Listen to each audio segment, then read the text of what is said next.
Hello, আসসালামু আলাইকুম বন্ধুরা। আশা করি আল্লাহর রহমতে ভালো আছেন। আজকে আমি একটা জিনিস দেখাতে যাচ্ছি যে ৬ ফুট চওড়া এবং ৭ ফুট হাইটে এই ছোট্ট একটা জায়গায় ৪০০ মুরগি পালন করা যাবে।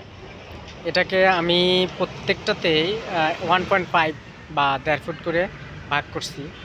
প্রতিটা হচ্ছে এটাকে আমি ৪ ভাগে ভাগ করছি। প্রতিটাতে যদি ১০০ মুরগি পালন করা যায় তাহলে ৪টাতে ৪০০ মুরগি। এখানে আমার সীমিত খরচ।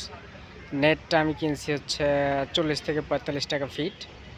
আর ধরেন নিজে সামান্য কাঠ দিছি এবং মাঝখানে কিন্তু ফাঁকা আছে যাতে মলটা নিচে পড়ে। আমি উপরে ধরেন কাগজ দিয়ে দেই, প্লাস্টিকের যে কাগজ আছে, তো ওই কাগজটা আমি ২ দিন পর পর চেঞ্জ করে দিই যাতে আমার মানে এটা মল না হয়, যেন মুরগি আমার খুবই সুস্থ থাকে।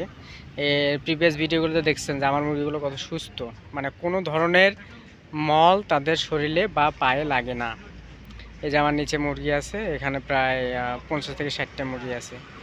যাদের বাড়িতে জায়গা কম, আপনারা চাইলে আমার মতো করে এভাবে বানাতে পারেন।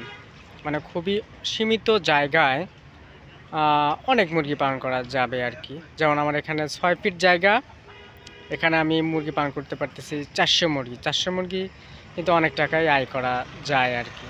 উপরে আমি টিন দিছি, চারপাশে যে ধরেন একটা টিফলা বা কাগজ দিয়ে দিছি যাতে শীতের সময় তাদেরকে আমি প্রোটেক্ট করতে পারি। এবং এইভাবে মুরগি পালন করলে মুরগিও সুস্থ থাকে।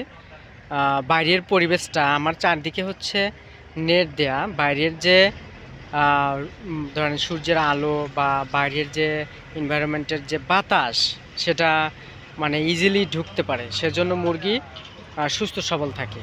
মানে একটা দেশি মুরগি যেভাবে বেড়ে ওঠে খোলা একটা বাতাসে বা খোলা একটা পরিবেশে, এটা ঠিক